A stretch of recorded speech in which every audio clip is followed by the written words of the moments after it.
Hello everyone, Tally and Farrell here from Bored of It, and today we're going to be reviewing CloudAge. CloudAge is a mysterious new game by Capstone Games which we first became interested in because it's co-designed by one of our favourite designers, Alexander Pfister.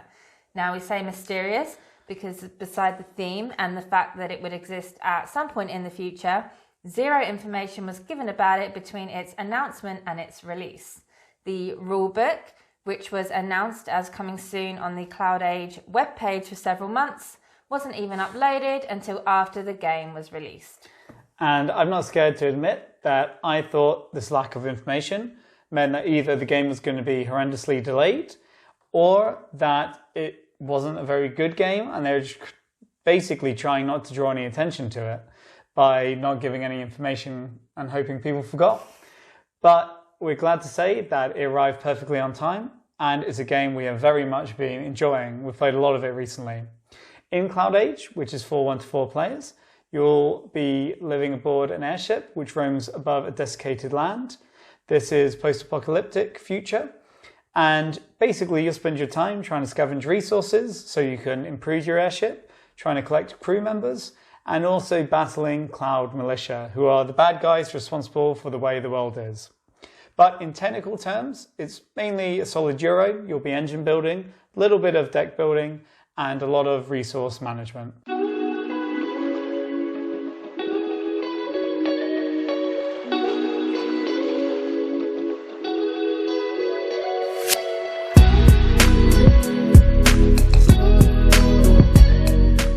The game is played over 7 to 8 rounds, each of which is separated into 3 phases. You'll begin with an airship down here. At the start of each turn, you'll decide whether you want to produce water at the cost of energy. And water is the cost of buying new crew members in the form of project cards. Then you'll draw 2 navigation cards with the higher value showing you how many spaces your ship can move, and the lower value you'll take in resources. Your ship always has to end its movement in a city, and if you haven't previously been to that city, you can do a battle. You take into account any ship upgrades you have that boost your combat value, as well as any played cards that boost your value. And if this still isn't enough, you can draw navigation cards at the cost of energy and add that value to your total combat value. If it exceeds or equals the city's combat value, you win the battle and gain a reward. Regardless, you place your cube in that city to show you've been there. In the third phase of the round, you get to take a city board action. The first option is to build, which lets you either upgrade your airship or put project cards into play. The second option is to gain resources and a navigation card, where you pick which resource you want, and then you in one of these sections, and then you get the navigation card, which goes into your deck. Then the third option is to plant growth tiles, which are little tiles that come out of this bag. And when you have them, you can either put certain ones on the board to get VP, or other ones just give you resources.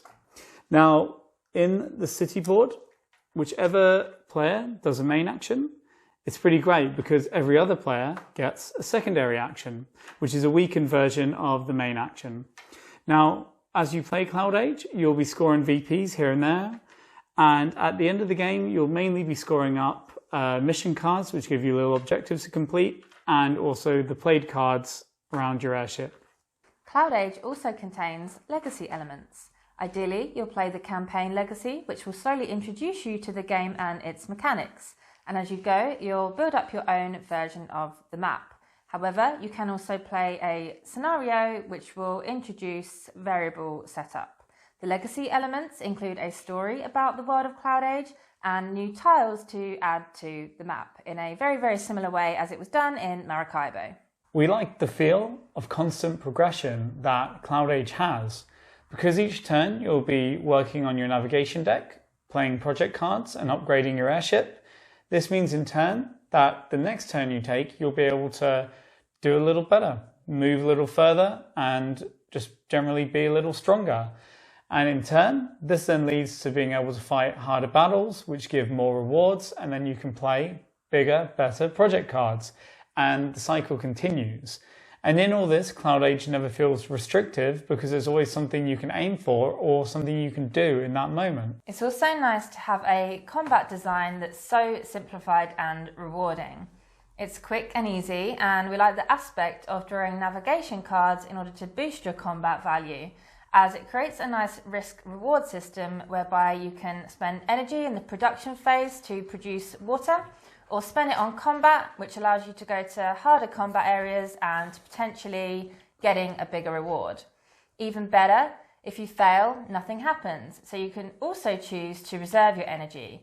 Plus, combat is actually optional, although everyone should really be doing it every turn in order to get a few resources. One of the best things about CloudAge is that it's simple to grasp, yet still has that chunky Euro feel and a reasonable playtime. It's consistently engaging over the course of an entire game due to very limited downtime. Essentially, by experienced players, the first two phases of a round can be played pretty much simultaneously as long as you pay attention to airship movement order. Then, in the third phase of the round, the city actions, everyone stays invested even on other players' turns because anyone who's not doing the main action gets secondary action from whatever that first player does. So you always want to see what they're doing and hope they pick what you want them to do. It's relatively easy to get resources in CloudAge, and the more players you have, the more you'll be getting due to those secondary actions. We're really enjoying this, as rather than it being a really tight resource management where you have to work with what you've got, it becomes a choose your own path game where if you want to go in one direction, you will be able to afford to if you work at it, but of course at the cost of other aspects. Now, one thing that we really enjoy in games is a good dilemma, because usually in a board game, if you're having a difficult time choosing between a few different options in front of you, you would hopefully think that it's because they all seem equally good to you. I just think it's really great game design when you can pursue one route that you think will lead you to victory, and other players around the table can pursue other routes, and they're all equally valid. And CloudAge is really great for this. CloudAge has a lot of different resources, which can make it tough at times to pick which ones you really need in that moment, as they are all very useful in their own ways. As a specific example, the project cards are resources. You'll discard them in order to play other project cards, which means that rather than saying, oh, I'll play that one later, you might have to decide between two you want to play and sacrifice one. Most of the project cards are also pretty useful, which can make it really tough to decide which one to get rid of, which is good design. Even better, even if you draw a bad card or one that you don't want to play, it's useful in of itself because then it's an easy choice to discard. In addition, when you take a city action in the third phase of a round and you go to the city board, it's always diabolical. You know, you really want to take every action available at that board because they're all so good. And in that moment, it can be quite difficult to decide what's best for you, especially when you consider that every other player is going to give you a secondary action. And it leads to times where you really have to weigh up and you take gambles. Like say you want to play a project card, but you only have enough resources to play one. So if you do the build action, which lets you play two, it's a bit of a waste. So you gamble that someone else is going to do a build action and let you play that card, and instead you go and get some more resources or something. And then you really tense and, you know, it really cranks up the tension as you watch and wait what every player picks, and it keeps you invested in everyone else's turn, which is always the hallmark of a great game. Moving on to the negatives. There is one issue with obtaining resources in the city action phase, in that the city cards are hidden behind this cloud filter. It's very poorly explained that the abundance of the resource is supposed to be reflected in the remaining visible card art. And as I can tell you, Farrell spent the first 3 games constantly moaning that he was only ever getting one of the resource he needed, until we eventually figured out that you can somewhat tell by looking at the card art. However, it is still sometimes impossible to tell, and it can be annoying if you don't get as much as you wanted, if you take that as your main action and you get shafted. Despite how much we enjoy CloudAge, one thing we worry about is the longevity of it. Because project cards are a resource, you cycle through the deck over the course of a game. So you see a lot of them per game. And now that me and Tally have completed the campaign, we feel over familiar with the cards. And this is a bit of a problem because a lot of them are either repeated or repeated but with slightly different attributes. And that's never a good sign. And, you know, a second thing is the map boards, even though they're double-sided for variable setup, because the map is so indistinct in and of itself, you'd hardly notice if you're playing with one side of the board or the other. It doesn't change things that much. And to illustrate this point, I was literally just talking about this with Tally. And remember, we've done the entire campaign and a few other games. And she didn't even know they were double-sided, which shows how little you notice it game to game. And we have been changing these every game. So all this kind of contributes to us wondering if after another 10 plays, CloudAge is a game that we'll want to get out. Or, you know, will it have given up all of its secrets at that point? Only time will tell.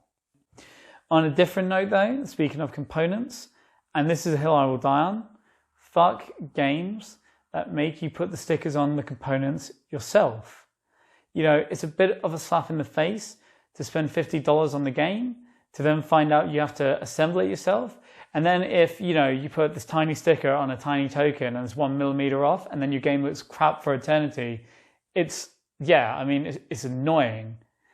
And CloudAge is guilty of this. Don't think you're getting away with it too through the ages. You know you're guilty.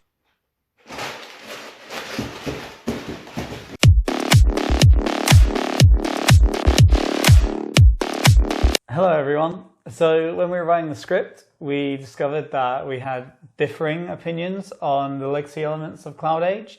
So we thought we'd bring something we've talked about a little bit before, a debate style format, to, I guess, both get our points across because they're so different. So Tally, would you like to begin? Yeah. So I quite like the legacy elements of this game. For me, they've kept me a lot more engaged than the ones in Maracaibo. And I don't know if it's just because we have been playing this like game after game. Like we were saying, the length of play is quite short, so you can play multiple games.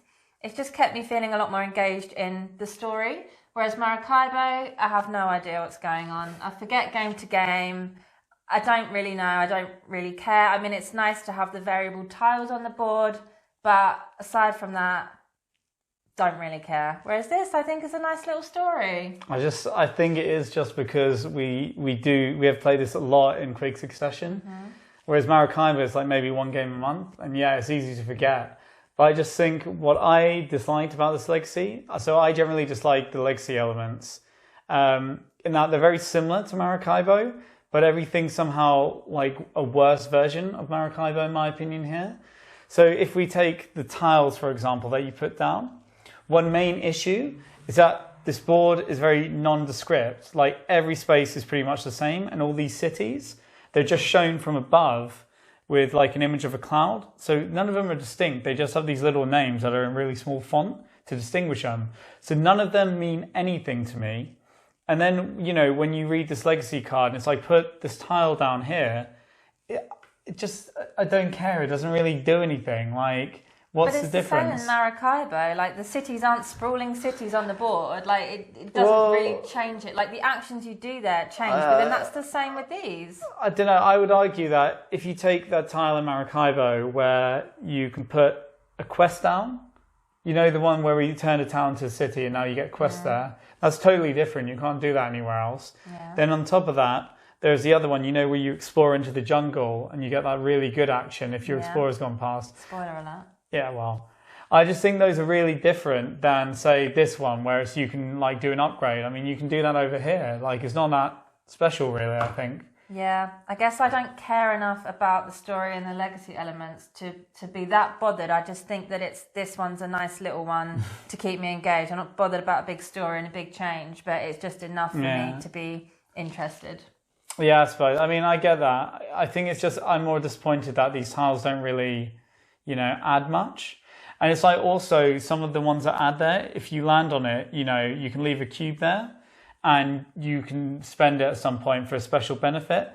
But that's not, usually they're not that much better than just doing a combat and getting the resources either. I just think, I don't know, I found them a little disappointing in what they give, and also the fact that they just don't seem to mean much to me. All right, well, agree to disagree. Well, no, we haven't even gotten to the story yet. And so, in my opinion, the story is really, really, I don't know, cliche. There's only one character, which is Sam. It doesn't make any sense because he's our brother. So, like, are we all related airship captains, or what's the competition here? Use your imagination. All right, fine. But Sam's annoying. We can both agree on that. Mm-hmm. We both hate Sam, who's the main and pretty much only character of the Legacy. But yeah, I just don't think it's that interesting a story. I think it's pretty hackneyed. Quite like it.